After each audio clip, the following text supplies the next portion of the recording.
Get ready to do a video on the 5 biggest mistakes to make with your IRA. And then I had the epiphany of sorts of this article I read back in February of 2018, which I wrote a blog post on my blog. And the blog post is called The Worst Financial Advice Ever. And I figured, instead of just doing the blog post, let me do a video on this as well, because it's absolutely the worst financial planning advice ever. And I want to share with you here today because this goes into my next video on the 5 biggest mistakes you can make with your IRA. And actually, it bothers me because, a lot of these, and this is what I say, don't just follow people on YouTube, myself included, people writing blogs, Susie Orman or Dave Ramsey, without just doing your own due diligence. I mean, I frankly, whatever you got to do on your own financial planning, you've got to make sure it's squared away. Because if you just follow an expert, and myself included, you could be opening up a world of hurt to you, or even worse, your survivors for sure. So let's dive right into this. If you like what you see here, don't forget to subscribe down below, and then hit the bell to be notified. We do lots of videos here, 2 or 3 a day, because I like it, and I'm going to keep saying it until YouTube yanks the thing from me. Now, on those notes, you never know what the algorithm's going to say. So if one day you wake up and old Josh is no longer on YouTube, that's going to be bad. So maybe YouTube yanked it from me. So if you like what you see, I do keep a blog at heritagewealthplanning.com. So just go there and subscribe, because I do 3 or 4 blog posts a week or emails a week that I send to my subscribers. So you never know. YouTube is a wonderful place, but the algorithms, they aren't human, and robots, you never know what they're up to. All right. So let's dive right into this. Again, this is from February 4th, 2018 on MarketWatch, reputable firm. I look at MarketWatch all the time. In fact, it used to be CBS MarketWatch, and I used to look at them before that was before I even had Yahoo Finance, and Yahoo Finance is now kind of go to Morningstar, but still, I used to use MarketWatch all the time. In fact, I still think MarketWatch has some of the best investment-related, in terms of the data that they give you. It's fantastic. So let's talk about this. I deleted the guy's name who wrote it. You can look it up for yourself. I hate to have to bash people, and I don't want to do that in terms of challenging this gentleman his writing, but he made a huge blunder, and you just can't have that. So, all right. So this guy wrote in, some guy writes in that goes, hey, should this man quietly include his kids in his estate planning, or should give his more hostile children less? And the guy writing in, I'm an upper middle-aged male and 7 years into a happy second marriage to my early senior age wife. My first marriage ended after 30 years, which produced 4 children, all now adults. The divorce went quickly, and the equitable distribution was a bitter, expensive 2-year process leading to significant estrangement from 2 of my children. The other 2 are kind to me, but only one of that pair is kind to their stepmom, who's tried to be kind when allowed.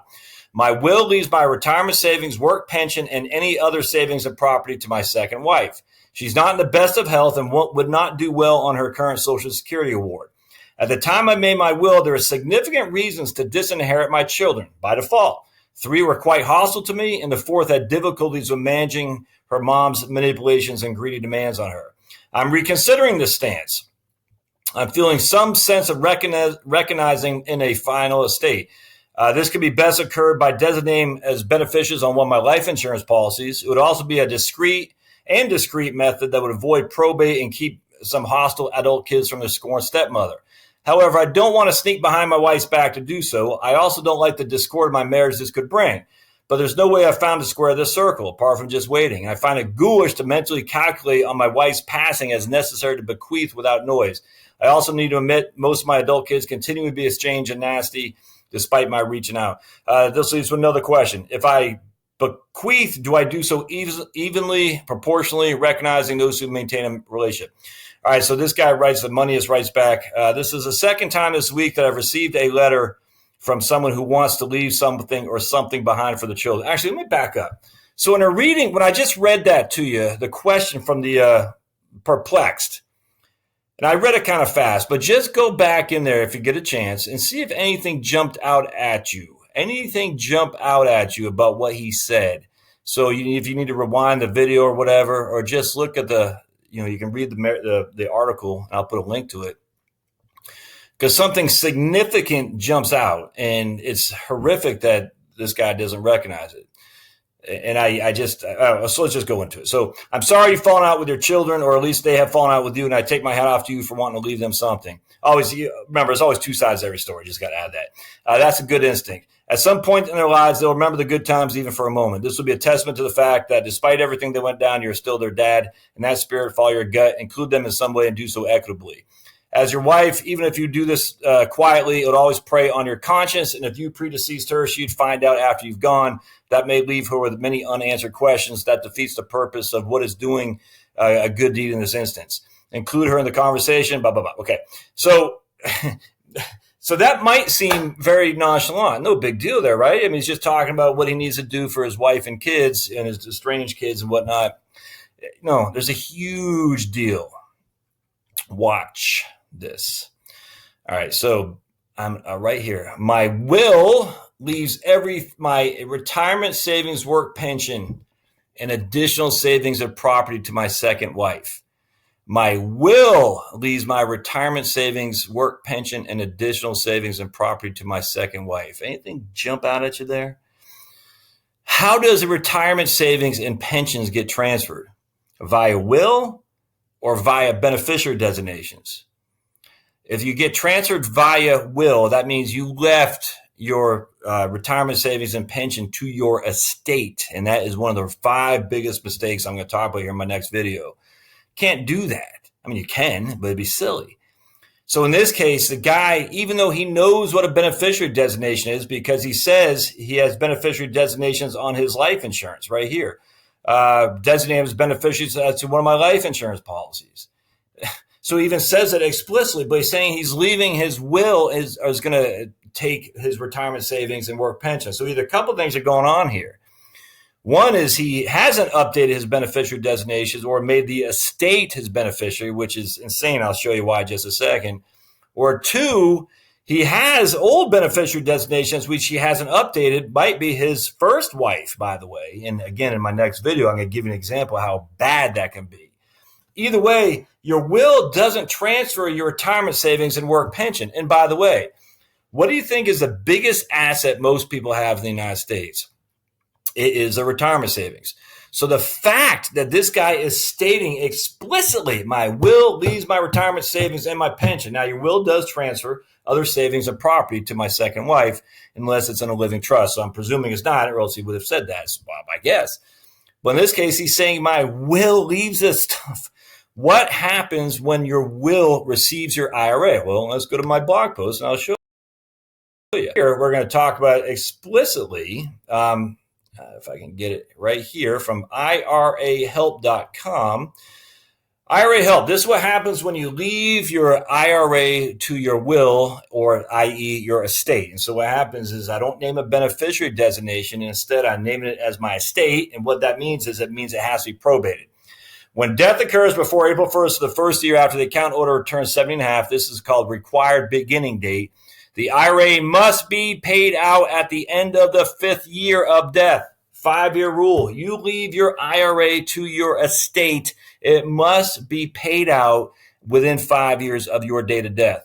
You have no required distributions each year. You just have to make sure the account is empty after the 5th year. Why is that a big deal? Because the facts are, what if you are making good money, your kids are making good money, and now they have to take these mass lump sum distributions. That's going to affect everything. It could affect everything in terms of taxes, in terms of just all kinds of stuff. On top of that, you're taking a non-probated asset, throw it into probate, which means it's public.